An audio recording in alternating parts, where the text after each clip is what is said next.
দেশের মানুষ দয়া করে মায়া করে নাহিদ আসিফদের লুটপাটের বিষয়ে কথা বলে নাই। এটা ছাড় দিয়েছে যে বাচ্চা ছেলে পেলে একটু একটু করতেছে, সবাই রেখে শেখে বলেছে।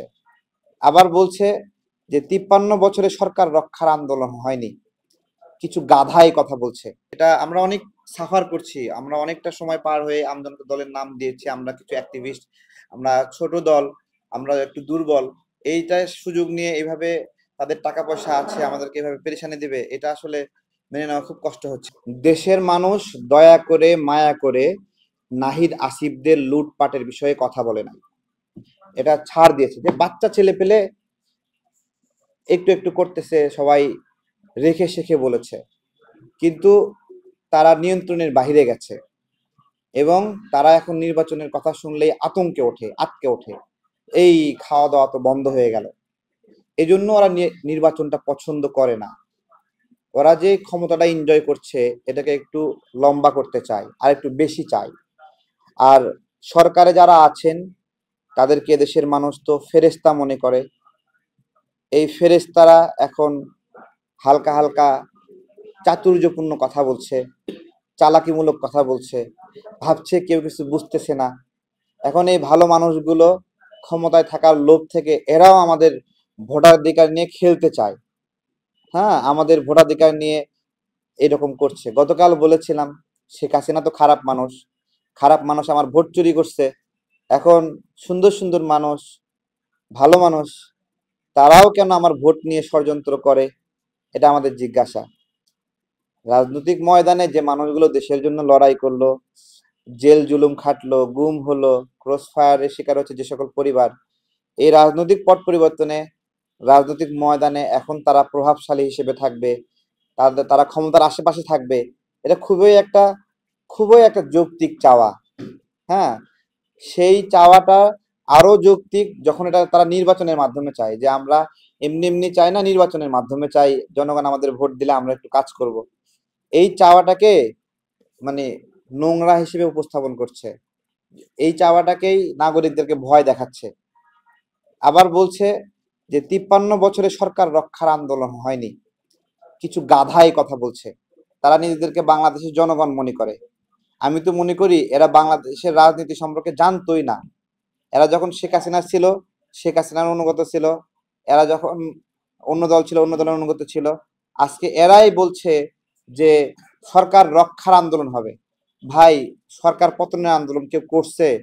তাহলে তুমি সরকার রক্ষার আন্দোলন করবা, এই তেলবাজিমূলক কথাবার্তা কেন বলো? ভারতের আগ্রাসন মুক্ত একটা বাংলাদেশ চাই। আমরা অনেক দিন এগুলো নিয়ে কষ্ট করছি, কিন্তু এই কষ্ট শেষ হচ্ছে না। ধান্দাবাজি বন্ধ হচ্ছে না, লুটপাট বন্ধ হচ্ছে না, চাঁদাবাজি বন্ধ হচ্ছে না, ভারতের দালালি বন্ধ হচ্ছে না, নিয়োগ বাণিজ্য করছে, এগুলো বন্ধ হচ্ছে না।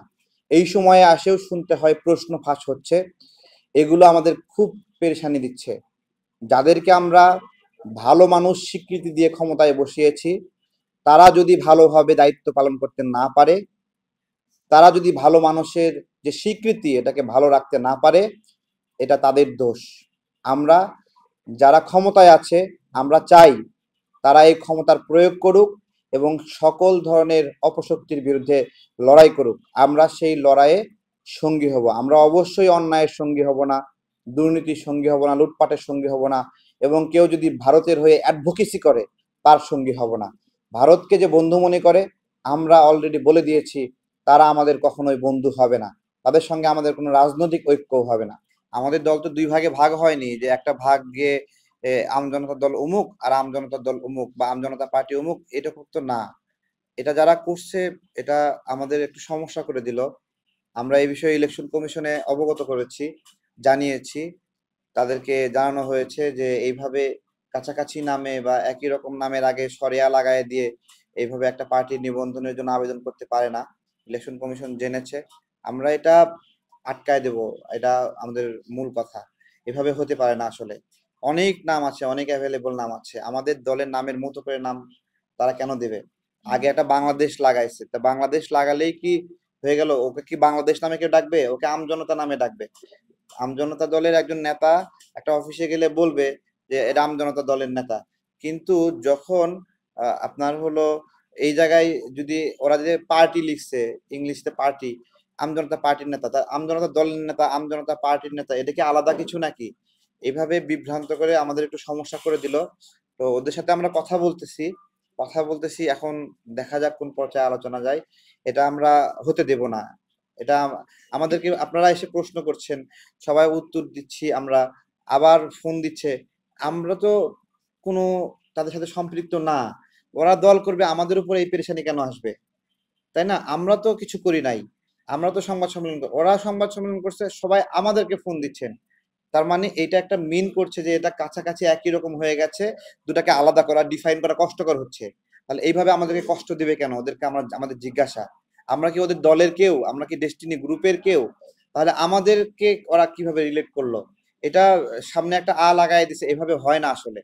এটা তারা কতটুকু সঠিক কাজ করছে, এটা আমরা অনেক সাফার করছি, আমরা অনেকটা সময় পার হয়ে আমজনতা দলের নাম দিয়েছি, আমরা কিছু অ্যাক্টিভিস্ট, আমরা ছোট দল, আমরা একটু দুর্বল, এইটা সুযোগ নিয়ে এভাবে তাদের টাকা পয়সা আছে আমাদেরকে এভাবে পেরেশানি দিবে, এটা আসলে মেনে নেওয়া খুব কষ্ট হচ্ছে। এটা আপনার হলো শুধু মানে এটা আমজনতার দল এই সময়ে আপনারা একটু অল্প সময়ে জানছেন, যেভাবে হোক, আমাদের কিছু কাজের দ্বারা হোক, ট্রোল করে হোক, আমাদেরকে ঘৃণা করে হোক, ভালোবেসে হোক জানছেন।